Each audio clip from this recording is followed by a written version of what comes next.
Hello student, आज के lecture में हम डिस्कस करेंगे orthogonality of energy eigen functions.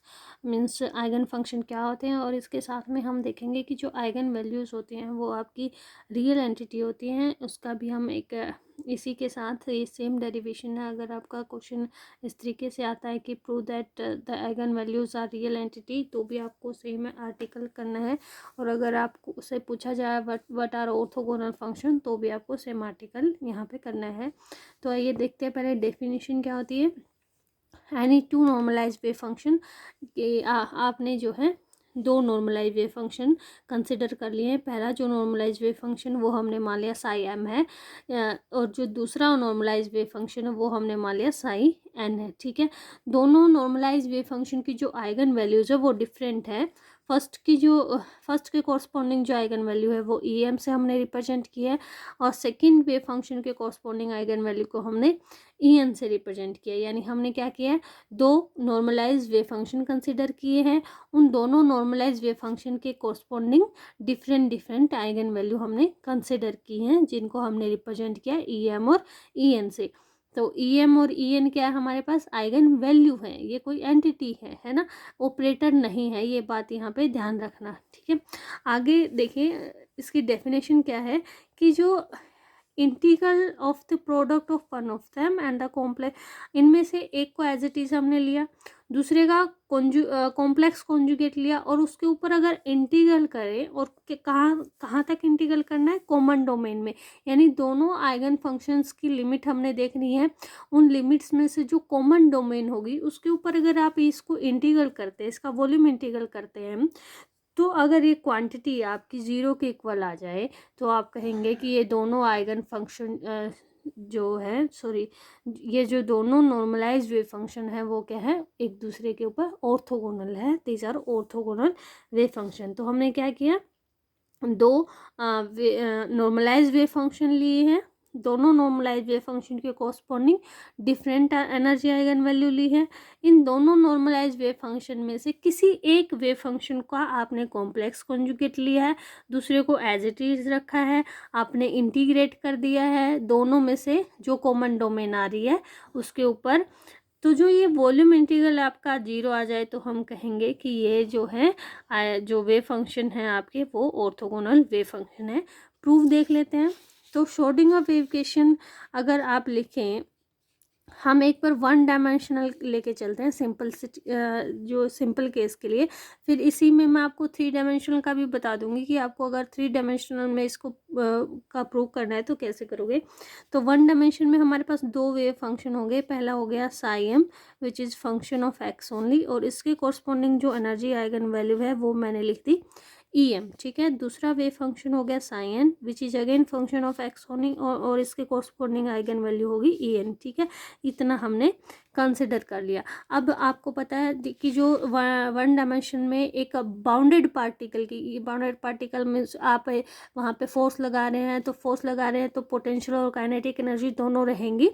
तो उस केस में आपकी जो श्रोडिंगर वेव इक्वेशन होती है वो हम जनरली, मैं यहाँ पे जनरल फॉर्म लिख रही हूँ। ठीक है, जनरल फॉर्म क्या होती है, minus h cut square over 2m d2 psi over dx square plus v psi is equal to E psi. Okay, this is the general form of Schrodinger wave equation. अब आपके पास साई की जगह पे दो wave function है, पहला है Sai M, दूसरा है साई एन। दोनों के लिए मैं लिखूं श्रोडिंगर वेव इक्वेशन, उससे पहले इस वेव इक्वेशन को थोड़ा सा रीअरेंज करके लिख लेते हैं। ठीक है, अगर हम इस क्वांटिटी को, पूरी इक्वेशन को एक तरफ ले ले, उस तरफ ले जाएं, तो इक्वेशन हो जाएगी h cut square over 2m d2 psi over dx square, ठीक है, plus E psi minus V psi is equal to 0। यानी इन दोनों को हम उठा के उस तरफ ले गए हैं, पूरी की पूरी टर्म को उठा के आप इस तरफ ले हैं, तो जो सिंबल है वो चेंज हो गए। ठीक है, अब आपने क्या करना है, इस के रेसिप्रोकल से थ्रू आउट मल्टीप्लाई कर दो, तो ये इक्वेशन हो जाएगी d2 psi over dx square plus 2m over H cut square. Okay, E क्या है, एनर्जी आइगन वैल्यू है। अगर आप मान के चलें कि जो पोटेंशियल एनर्जी है वो भी हमारे पास रियल है, तो आप इसको इस तरीके से लिख सकते हैं, E minus V psi is equal to 0। ठीक है, तो ये हमारे पास एक अनदर फॉर्म आ गई श्रोडिंगर वेव इक्वेशन की। आइए अब दोनों जो वेव फंक्शन हमने कंसिडर किए उनके लिए ये इक्वेशन को लिखते हैं। तो जो पहली इक्वेशन हमारी बनेगी वो बनेगी d two psi m over D x square plus 2m over H cut square E m, because जो एनर्जी आइगन वैल्यू है कोस्पोंडिंग टू साई एम वो क्या है, हमारी ई एम है। ठीक है, तो ई एम लिखेंगे minus V psi m is equal to 0। तो ये हमारी होगी फर्स्ट इक्वेशन। दूसरी इक्वेशन हम लिखे d two psi n over D x square plus 2m over H cut square E N minus V psi n is equal to 0। This is our second equation, क्योंकि जो wave function हमारा Sai N है उसके corresponding energy eigen value क्या है, E N है। ठीक है, अब आपने एक फंक्शन का इनमें से कॉम्प्लेक्स कॉन्जुगेट लेना, किसी एक फंक्शन का। मान लीजिए कि आपने जो है साई एम का कॉम्प्लेक्स कॉन्जुगेट ले लिया है, तो उसके लिए कॉम्प्लेक्स फंक्शन जो होगा साई एम का वो क्या होगा, साई एम स्टार से नोटेशन देंगे। उसके लिए जो वेव इक्वेशन आ जाएगी वो क्या आ जाएगी, d two psi M star over D x square plus 2m over H cut square. ठीक है, अब ई एम स्टार लिखेंगे क्योंकि हमें नहीं पता है कि जो ई एम है वो एक्चुअल में रियल है। ठीक है, अगर रियल है तो रियल नंबर का क्या होता है, देखिए अगर कोई नंबर रियल है तो उसका कॉम्प्लेक्स कॉन्जुगेट उसी नंबर के इक्वल होता है ना। अगर कॉम्प्लेक्स है तभी जो है कॉम्प्लेक्स कॉन्जुगेट वो इक्वल नहीं होंगे। अभी के लिए हम मान के चल लेते हैं कि एनर्जी जो है, एनर्जी आइगन वैल्यू है वो रियल नहीं है। ठीक है, और कंट्राडिक्टरी हम ये प्रूव करेंगे कि आइगन वैल्यू जो होती है वो रियल एंटिटी होती है। ठीक है, तो अभी मान लिया हमने कि वो रियल नहीं है, तो हम लिखेंगे E M star minus V psi M star is equal to 0 and this is our equation third. अब आपने क्या करना है, इक्वेशन जो सेकंड है उसको मल्टीप्लाई कर दीजिए साई एन से, सॉरी हाँ, इक्वेशन सेकंड को साई एम स्टार से मल्टीप्लाई कर दीजिए, और जो इक्वेशन थर्ड है उसको मल्टीप्लाई करना हमने साई एन से। देखिए ये साई एम स्टार की इक्वेशन है। ठीक है, इस इक्वेशन को तो मल्टीप्लाई करना है साई एन से, और जो ये इक्वेशन है सेकंड वन जिसमें साई एन लिखा है उसको मल्टीप्लाई करना है साई एम स्टार से। ठीक है, मल्टीप्लाई करते तो ये इक्वेशन किस में रिड्यूस हो जाती है वो देख लेते हैं। देखिए हमारे पास इक्वेशन है दिस सेकंड इक्वेशन इज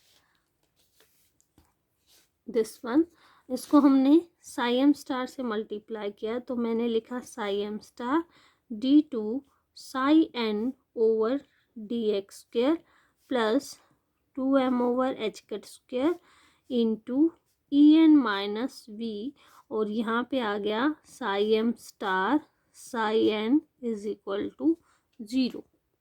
ठीक है, अब जो इक्वेशन थर्ड है जो कि ये इक्वेशन है इसको मैंने साई एन से मल्टीप्लाई किया, यानी मैं लिख सकती हूँ साई एन, सॉरी स्टार नहीं आएगा, psi N d two psi M star over D x square plus 2m over H cut square E M star minus V, और यहाँ पे आ गया psi M star is equal to 0।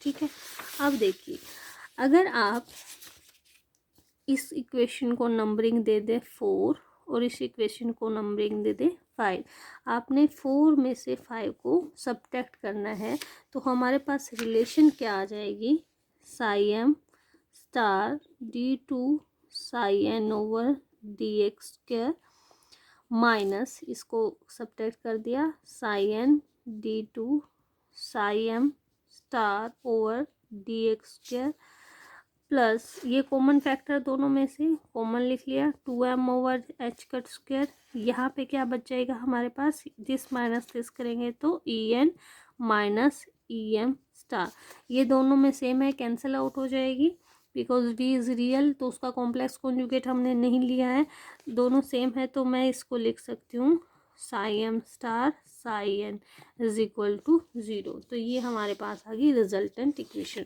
अब first part को देखिए, अगर मैं इस पार्ट में एक टर्म ऐड कर दूँ और उसी टर्म को सब्ट्रैक्ट कर दूँ तो कोई फ़र्क नहीं पड़ना, ठीक है। तो मैं इसको लिख दूँ psi M star d2 psi n over D x square, और मैंने इसमें ऐड कर दिया d psi M star over D x into d psi n over D x, ठीक है।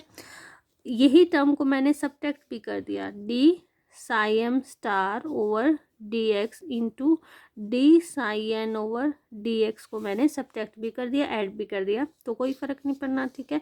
नेक्स्ट जो टर्म है हमारे पास minus psi N d2 psi M star over D x square, ये टर्म को एज इट इज़ लिख लेते हैं, plus 2m over H cut square E N minus E M star, और यहाँ आ गया psi M star psi N equal to 0, ठीक है। अब इस इक्वेशन को आप ध्यान से देखिए, हम इस इक्वेशन को मॉडिफाई करके ऐसे लिख सकते हैं, this is the derivative of with respect to x, किसका डेरिवेटिव है ये, psi M star d psi n over D x minus psi N d psi m over D x, ये स्टार, ठीक है। इसका अगर डेरिवेटिव करते तो यही टर्म आएगी। देखिए पहले हमने डेरिवेटिव किया, फर्स्ट को एज इट इज़ रखा, इसका क्या हो गया, डबल डेरिवेटिव हो गया, फिर इसको एज इट इज़ रखा हमने और इसका डेरिवेटिव कर दिया, ठीक है, नेगेटिव साइन, फिर इसका डेरिवेटिव किया, इसको एज इट इज़ रखा, ये डेरिवेटिव इसको एज इट इज़ रखा है, ठीक है।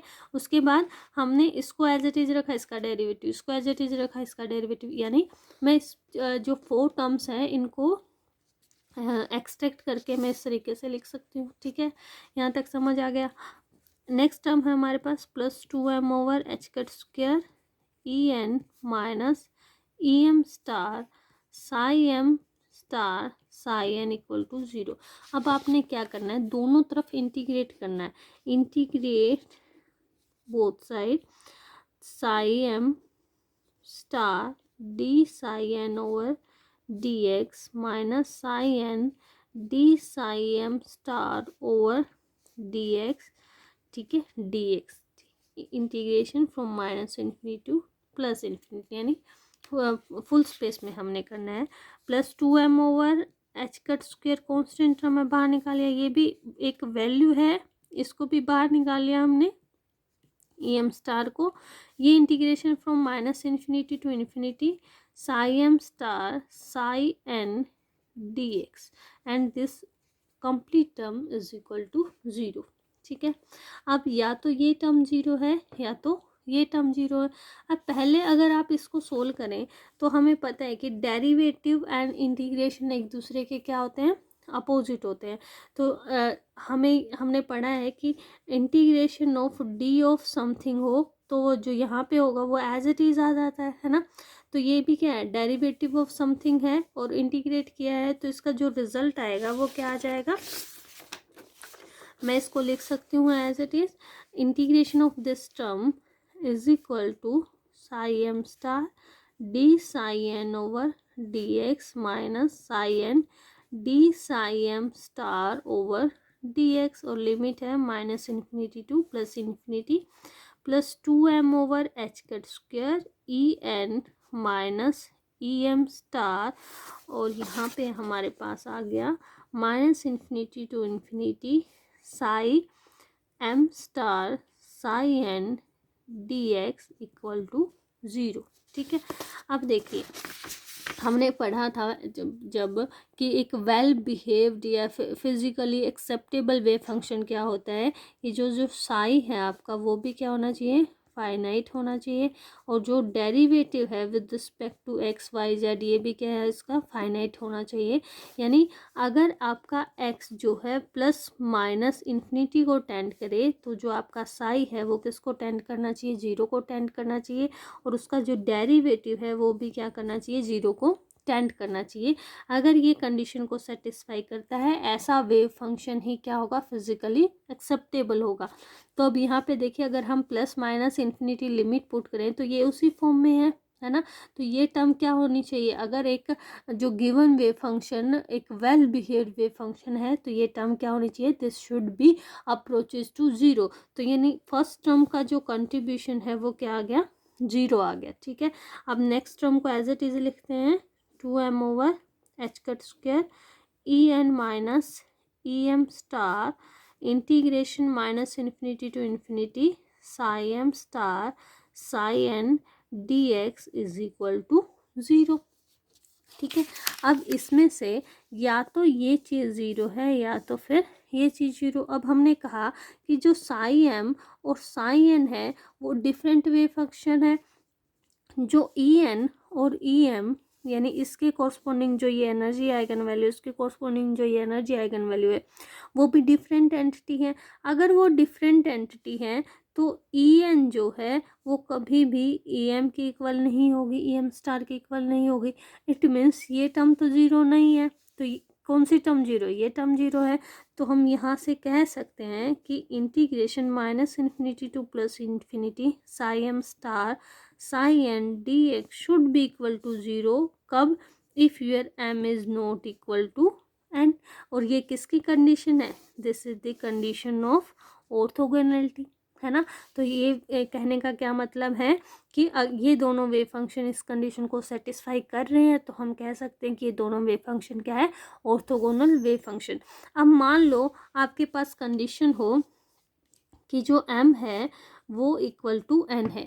उस सिचुएशन में जो ये टर्म है, इस टर्म को आप लिख सकते हैं minus infinity to plus infinity psi M star. ये भी क्या हो गया, m इक्वल टू n है तो साई m हो गया dx। तो ये क्या आता है, 1 आता है, क्योंकि हमने पढ़ा था नॉर्मलाइज वेव फंक्शन, और नॉर्मलाइज वेव फंक्शन में ये टर्म किसकी इक्वल होती है, 1 की इक्वल होती है। अब ये टर्म तो जीरो हुई नहीं, तो क्या टर्म जीरो हुई, तो उस केस में ये टर्म जीरो हुई। इस केस में क्या जीरो हुआ, n minus E M star should be equal to zero. और क्योंकि n इक्वल टू m है तो मैं लिख सकती हूँ e m minus E M star equal to zero, या फिर मैं कहूँ e m equal to e M star.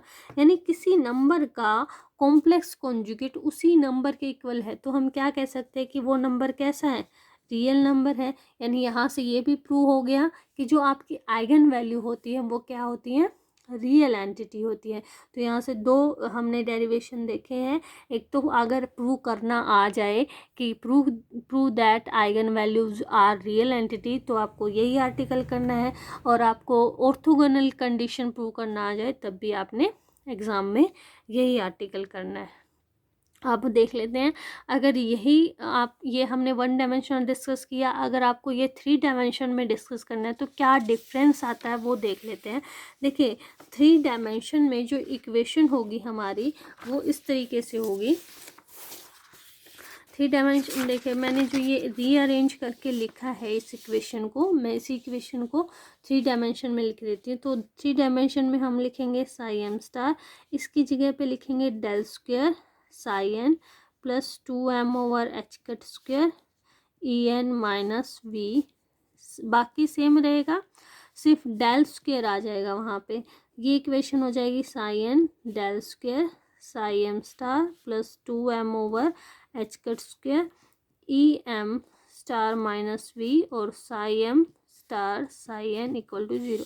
अब हमने माइनस किया, आफ्टर सब्ट्रैक्शन ये टर्म आ जाएगी psi M star del square psi N minus psi N del square psi M star plus 2m over H cut square, और अंदर बच गया E N minus E M star psi M star psi N equal to zero. ठीक है, अब यहाँ से तो मैंने ये कर दिया था कि हमने एक टर्म को ऐड कर दिया, एक को सब्ट्रैक्ट कर दिया, और फिर इसको हमने एक्सट्रैक्ट कर लिया कि ये इसका डेरिवेटिव है। अब यहाँ पे हम क्या करेंगे, इस टर्म को मैं इस तरीके से लिख सकती हूँ, this is the del of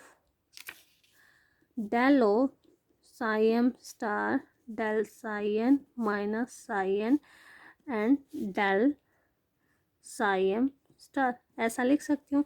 अगर आप ऑपरेट करेंगे तो सेम टर्म आएगी जैसे कि इसमें किया था, है ना।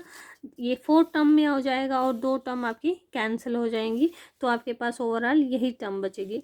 अब अगर आप इसको इंटीग्रेट करें जैसे कि हमने यहाँ पे किया था इंटीग्रेट, तो इंटीग्रेट ओवर फुल स्पेस करें तो ये क्योंकि 3 डायमेंशनल होगा तो डी टाउ होगा यहाँ पे, ठीक है।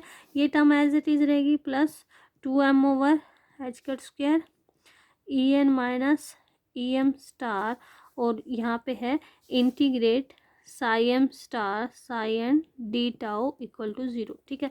वो तो वही पार्ट रहेगा जैसे हमने डिस्कस किया था।